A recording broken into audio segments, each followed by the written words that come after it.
और इस वक्त की बड़ी खबर उत्तराखंड की राजनीति और उत्तराखंड क्रांति दल के अंकिता भंडारी मामले में हल्ला बोल से जुड़ी।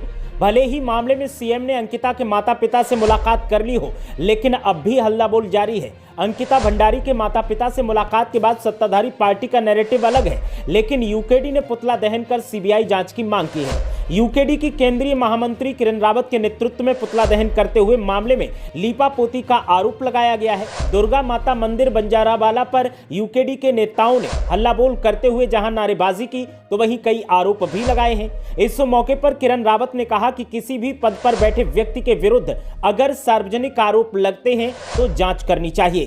किरण रावत ने कहा कि निष्पक्ष, पारदर्शी और विश्वसनीय एजेंसी के द्वारा जांच करवाया जाना सरकार का नैतिक दायित्व है। साथ ही अगर मामले की निष्पक्ष जांच नहीं करवाई गई तो फिर पूरे प्रदेश में आंदोलन करने की चेतावनी भी यूकेडी ने दी है। इस मौके पर हाई कोर्ट से बीजेपी नेता दुष्यंत गौतम को जो राहत दी गई है, उस पर किरण रावत ने सीधा हल्ला बोल किया। और हल्ला बोल करते हुए किरण रावत ने क्या कुछ कहा, आप खुद सुन लीजिए। देखिए, जिस प्रकार से दुष्यंत गौतम जी को हाईकोर्ट द्वारा राहत प्रदान की गई है, इस पर हमारा ये स्पष्ट कहना है कि जो भाजपा के नेताओं के नाम इसमें आए हुए हैं, वो नाम हमारे द्वारा प्रचारित नहीं किए गए, किसी अन्य दल द्वारा प्रचारित नहीं किए गए हैं। स्वयं भाजपा के पुराने नेताओं द्वारा ही इन नामों को प्रकाश में लाया गया है। हम माननीय न्यायालय का सम्मान करते हैं, किंतु हमारी प्रारंभ से ही अंकिता हत्याकांड में सीबीआई जांच की मांग रही है और अभी भी हम सीबीआई जांच की मांग कर रहे हैं। इसमें हमारा कहीं भी ये उद्देश्य नहीं है कि हम जो है किसी का नाम इसमें खराब करें, किसी के हम मानहानि करें। ये स्वयं जो है भाजपा के ही नेताओं पर आरोप प्रत्यारोप लगा रहे हैं, तो क्यों नहीं जो है सरकार इसमें सीबीआई जांच बैठा देती है। अन्य दलों पर दबाव बनाना, अन्य दलों पर झूठे मुकदमे दर्ज करने से अच्छा है कि सीधे तौर पर भाजपा सरकार को सीबीआई जांच के आदेश देने चाहिए।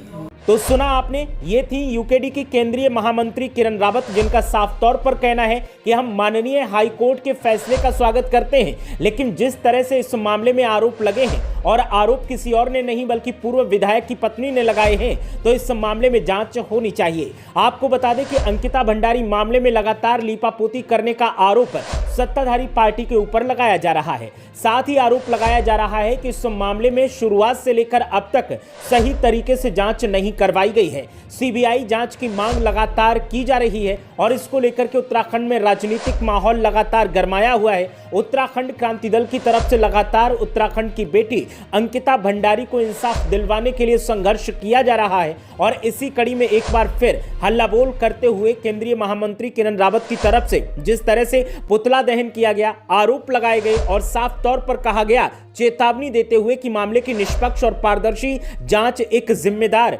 संस्था के द्वारा करवाई जाए और अगर सीबीआई जांच नहीं करवाई जाती है, सरकार इसका आदेश नहीं देती है, तो फिर पूरे प्रदेश में एक बार फिर प्रदेश व्यापी आंदोलन खड़ा किया जाएगा और इसके लिए जिम्मेदार कोई और नहीं, प्रदेश की सत्ताधारी पार्टी होगी। तो एक तरफ हाई कोर्ट ने दुष्यंत गौतम को राहत देते हुए तमाम दलों को यह निर्देश दिया है कि सोशल मीडिया पर जो भी पोस्ट है उन्हें हटा दिया जाए और फिर से इन्हें प्रसारित न किया जाए। इसके अलावा दूसरी तरफ विरोधी दलों की तरफ से लगातार सीबीआई जांच की मांग की जा रही है। किरण रावत, जो कि यूकेडी की महामंत्री हैं और प्रखर होकर सामाजिक मुद्दों पर आवाज बुलंद करती हैं, उत्तराखंड क्रांति दल की तरफ से उन्होंने अंकिता भंडारी के मामले को लेकर भी जमकर संघर्ष दिखाया और हल्ला बोल किया है और लगातार ये उनका हल्ला बोल और संघर्ष जारी है।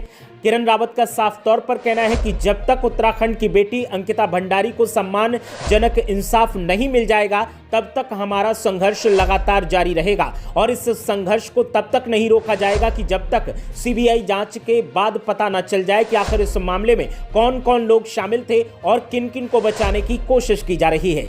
किरण रावत के इन तल्ख तेवरों ने एक बार फिर उत्तराखंड की राजनीति में गर्मी का माहौल बना दिया है। किरण रावत का साफ तौर पर कहना है कि मैं एक महिला हूं और अंकिता भंडारी भी हमारी एक बहन थी और अगर हम अपनी बहन के लिए इंसाफ की मांग के लिए सड़कों पर उतरकर अपनी बहन को इंसाफ नहीं दिलवा सकते तो फिर हमारा महिला होना ही बेकार है और ऐसे में हमें संघर्ष करते रहना होगा। डटकर खड़े रहना होगा, चाहे कितनी भी अड़चने आए, कितनी भी बाधाएं आए, कितने भी मुकदमे किए जाएं, लेकिन अंकिता भंडारी को जब तक इंसाफ नहीं मिल जाता हम पीछे नहीं हटेंगे, हमारा संघर्ष लगातार जारी रहेगा।